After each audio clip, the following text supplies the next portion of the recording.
আজ কুমিল্লায় মাশরুম চাষ সম্প্রসারণের মাধ্যমে পুষ্টি উন্নয়ন ও দারিদ্র্য হ্রাসকরণ প্রকল্পের আওতায় আঞ্চলিক কর্মশালা 2024 অনুষ্ঠিত হয়।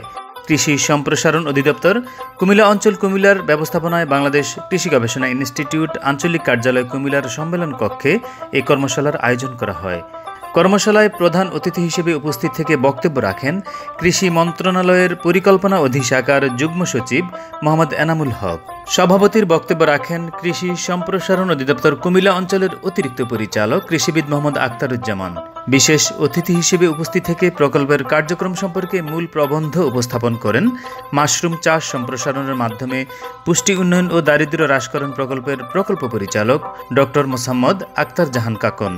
কর্মশালায় অংশগ্রহণ করেন কৃষি সম্প্রসারণ অধিদপ্তরের জেলা ও উপজেলা পর্যায়ের কর্মকর্তাগণ, গবেষণা প্রতিষ্ঠানের প্রধানগণ সহ বিজ্ঞানীগণ, কলেজ ও বিশ্ববিদ্যালয়ের শিক্ষকবৃন্দ, কৃষি তথ্য সার্ভিসের আঞ্চলিক কৃষি তথ্য কর্মকর্তা, উপসহকারী কৃষি অফিসার, কৃষি উদ্যোক্তা, বিশেষজ্ঞ ডাক্তার, ব্যবসায়ী প্রতিনিধি, এনজিও প্রতিনিধি, বেতার ও টেলিভিশনের প্রতিনিধিবৃন্দ, প্রিন্ট ও ইলেকট্রনিক মিডিয়ার সাংবাদিকবৃন্দ। কর্মশালা অনুষ্ঠানে কয়েকজন মাশরুম চাষী তাদের সফলতার গল্প ব্যক্ত করেন।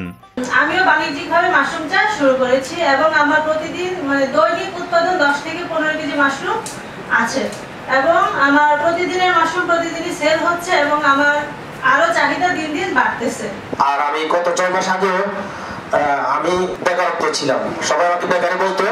তো এখন আমি মাশরুমটা যেভাবে এগিয়ে নিয়ে যাচ্ছি, এখন আমাকে কেউ আর বেকার বলে না। 15 থেকে 20,000 টাকা আমি ইনকাম করি। মাশরুম চাষ নিয়ে উপস্থিত ব্যক্তিবর্গ তাদের মতামত প্রকাশ করেন। এক পর্যায়ে আমরা কিন্তু কৃষকদের কৃষি সম্প্রসারণ অধিদপ্তর মাশরুম উদ্যোক্তাদের তালিকা করে তাদের প্রতি ডেইলি যে উৎপাদনটা সেটা হিসাব করব। ডিমান্ডটা ক্রিয়েট না হওয়াতেই কিন্তু আমরা এই ধরনের কাজগুলো আমরা যারা ন্যাচারাল যারা উদ্যোক্তা আছে স্বাভাবিকভাবে তাদেরকে আমরা কাজে সম্পৃক্ত করছি। আরেকটা জিনিস হচ্ছে যে এখানে সবচেয়ে বড় জিনিস হচ্ছে ওয়েস্টার্ন মাশরুম, সেটা খুব ইজিয়েস্ট ওয়ে স্পন হলে কিন্তু এটা করা যাবে। ড্রাই মাশরুম যেটা বুড়া মাশরুম চায়ের সাথে খেতে অনেক ডায়াবেটিস রোগী ওনারা কিন্তু এটা খুঁজতো যে কোথায় মাশরুম পাওয়া যায়। আমাদের কুমিল্লায় ছিল যে ধর্মসাগরের কোনায় মাশরুম বিক্রি হতো, ফ্রেশ মাশরুম, ড্রাই মাশরুম দুটোই। কিন্তু কালার বিবর্তনে বা আমাদের স্পনের অভাবে ওই সমস্ত মাশরুম উৎপাদনকারীও হারিয়ে গেছে। একই সাথে আমাদের যারা ভোক্তা ছিল, ভোক্তারাও মনে করতেছে মাশরুমটা আর পাওয়া যায় না, কাজেই তারা ভোক্তার শ্রেণীও কিন্তু হারিয়ে যাচ্ছে। আবার যখন মাশরুম নিয়ে আলোচনা হচ্ছে, নিশ্চয়ই মানুষের মাঝে এটা নিয়ে আবার একটা আলোড়ন আসবে। তো এই বছর গত 1 বছরে আমার এখানে যে পরিমাণ স্পন 2.5 লক্ষ টাকা এখানে রিভলভিং ফান্ড দেওয়া হয়েছে, তাতে আমরা এই পর্যন্ত এই গত কয়েক মাসের মধ্যে 1,39,000 স্পন বিক্রি হয়েছে। এখন এগুলা কিন্তু কুমিল্লা বার্ডও একবার দেখা গেছে যে 400-500 নিয়েছে, চাঁদপুরে আবার একটা প্রতিষ্ঠান একসাথে 1,000 নিয়েছে। এইভাবে আর কুমিল্লাতে আলাদা করে এইভাবে হিসাব করে করাটা একটু কঠিন, কেন 3টা জেলা লোক কিন্তু এখান থেকে এসে স্পন নেয়।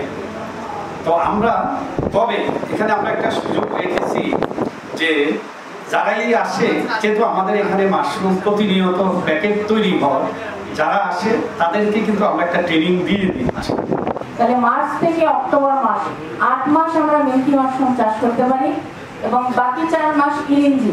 এই ইরিঞ্জি এবং বাটন দুটো মাশরুম যদি আমরা চাষ করি সারা বছর, তাহলে আমরা বাটনের আমদানিকে অনেকখানি কমাতে পারবো। যতই আত্মকর্মসংস্থান হবে, যত মানুষের কর্মসংস্থান হবে, ততই সেই দেশের অর্থনীতি গতিশীল হবে। সেই দিকে বিবেচনা করলে যদি আমাদের অর্থনৈতিক উন্নয়ন ঘটাতে চাই, এবং মাশরুম এমন একটা ফসল যে ফসলটা চাষ করার জন্য আমাদের মাঠ ফসলের কোনো ক্ষতি করতে হবে না, অর্থাৎ মাঠ ফসলের অধীনে যে পরিমাণ জমি আছে সেই জমিকে কোনো প্রকার ডিস্টার্ব না করে আমরা পর্যাপ্ত পরিমাণে মাশরুম চাষ বাড়াতে পারি। আমি একটা এখানে চিত্র পাচ্ছি যে 2008-9 সালে আমাদের কি উৎপাদন ছিল, আর আমরা এই 22-23 সালে গত অর্থ বছর আমাদের কি উৎপাদন হয়েছে। আমি সব ফসলের কথা বলবো না।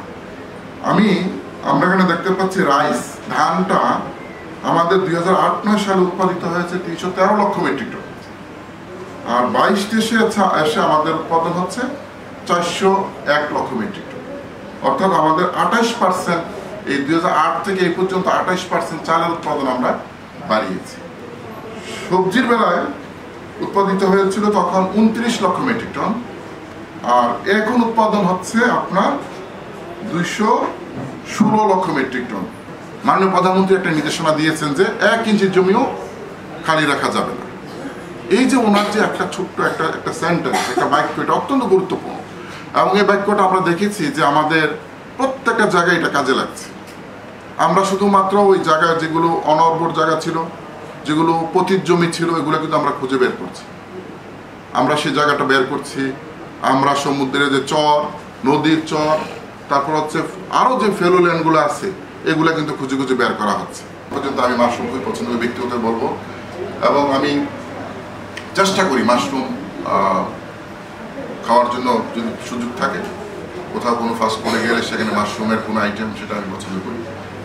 এবং এই মাশরুমকে ছড়িয়ে দেওয়ার জন্য পিডি মহোদয় ইতিমধ্যে কতগুলো প্রস্তাব আপনারা বলেছেন প্রচারের বিষয়ে। আমি ইউটিউবে সার্চ করে দেখলাম যে এখানে অনেক কন্টেন্ট আছে মাশরুম সম্পর্কে, অনেক কন্টেন্ট আছে, মানুষের কিন্তু আগ্রহ আছে। তো এখন আমরা যদি কিছু কন্টেন্ট, এখন যদি আমি বলি এই মাশরুম ভালো, মানুষ শুনবে? মানুষ শুনবে হচ্ছে ডাক্তার সাহেব যদি বলে, মানুষ শুনবে যদি উদ্ভিদ বিজ্ঞানী, কৃষি বিজ্ঞানী তারা যদি বলে। তাই তাদের মাধ্যমে কিছু কন্টেন্ট তৈরি করে এগুলো প্রচার করতে হবে।